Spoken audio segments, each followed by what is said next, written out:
Hello Hey again. guys.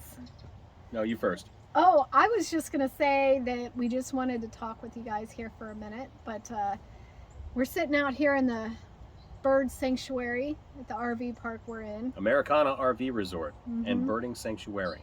Let me show you real quick.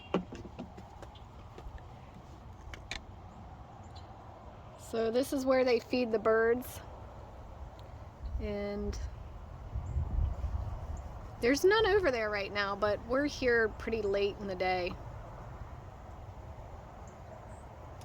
June 29th at around 6 o'clock. Now's about the time that the grackles start coming out. They like to hang, sit on power lines.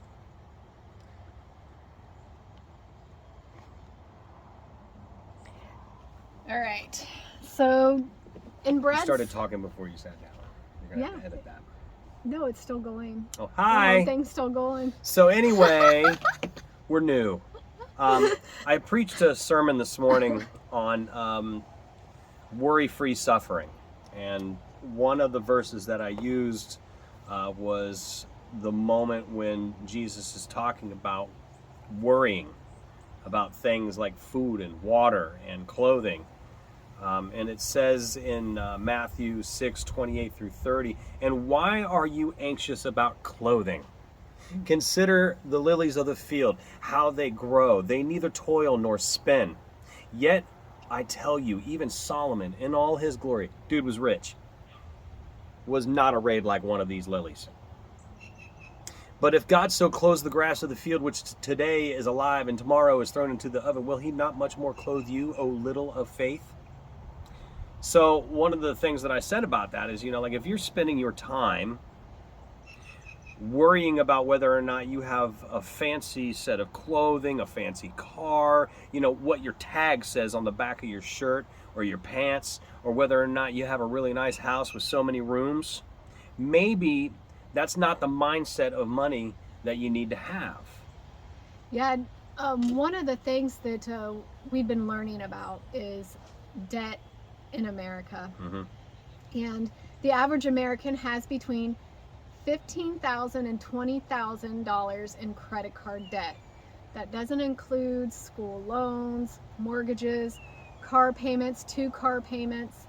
These are all debts. And what we really want... Student loans. Yeah, what we really want to do is have you change the way you think about money and the way you think about spending. We want you to put yourself in a position with God to learn about how to deal with your money. You must ask for his discernment and his wisdom on the things that you purchase. If you're going to go out, there's nothing wrong, right? There's nothing wrong with having nice clothes. There's nothing wrong with having a nice vehicle. There's nothing wrong with any of that. Right. Feeling good about yourself, getting your hair done, getting nails, ladies, there's nothing wrong with that. But where it becomes a problem is when you're putting yourself into debt to do these things. We have to do the right thing and allow God to guide us. Now, the right thing's not always going to be easy. No, it never is. It's not going to be easy to choose not to purchase the new items because you're going to add to your debt. It's not going to be easy to get your house in order with all of your debts and to get them paid off, but it's the right thing to do. For example, when we went from owning a home that we only used a part of and moved into an RV, we really noticed how much of the things that we had that we just wanted. We just collections of things that we weren't going to use again. If you're not using it currently, if it's been sitting around for 2 years or even less and you're not using it, maybe somebody else could use it more than you. Having a mindset to where, do I need this or do I want this, is a really good way of trying to figure out how to manage your debt. You go through the grocery store and you're going through the clearance section, and we look at all this fun stuff because it's less expensive. There's a markdown for it, right? And then you look at it and he's like, will I really use that? Do I need this, or do I just simply want it? Right. God gives us everything we need, not necessarily everything we want. In fact, his prayers are oftentimes, the ones that we pray, his answers to those prayers are not always the ones that we want. Sometimes his prayers come in the forms of things that he knows best for us, what we need. Yeah. Sometimes that's no. Mm-hmm. No, you don't. You don't need to put yourself into debt to have that. Mm-hmm.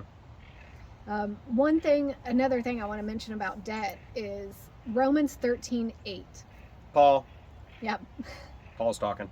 Gotta He listen. says, "Owe nothing to anyone except to love one another, for he who loves his neighbor has fulfilled the law." Owe nothing to anyone.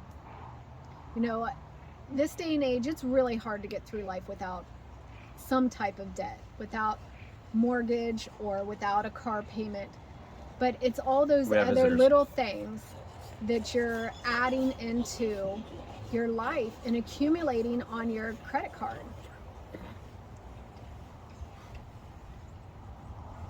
So, owe nothing to anyone except to love one another. You know, I don't want anyone to misunderstand what we're saying, that you can't have nice things. That's not what we're saying. We're saying stop putting yourself into debt for nice things. Instead of that $100 pair of jeans, get the $30 pair. You know, there's a mindset in America that you got to keep up with your neighbor. You got to keep up with the Joneses, you know. Oh, I just thought of something too. Oh, did you? Yeah. She did? Okay, well, ask yourself this too. Do you even need that new pair of jeans? Do you need them? Do you? Okay. Keeping up with the Joneses. Keeping up with the Joneses, you know. They got a house. Oh, their shrubs are so evenly trimmed. Oh, he waxes his car every day. It's beautiful. I need to do my car like that. I need to make sure that my yard is completely manicured. I need to buy that new snowblower, or that new hedge trimmer, or that new this, that, or the other, or make sure that my John Deere riding lawnmower is shiny and it looks great and it has better horsepower than my neighbor. These are things that are not necessary. Would you be able to get along with a push mower? The more we have, the more we want to upkeep it. Right. So instead of putting yourself into debt, buying that new John Deere, instead of using a push mower, use the push mower and save the money. Pay for that new lawnmower in cash. That way you're not putting yourself into debt. All right, I think that's about all I have to say on debt today. I got nothing. Yeah. Let's go find that golf cart. Guys, have a blessed Bye, guys. evening. See ya. Bye-bye.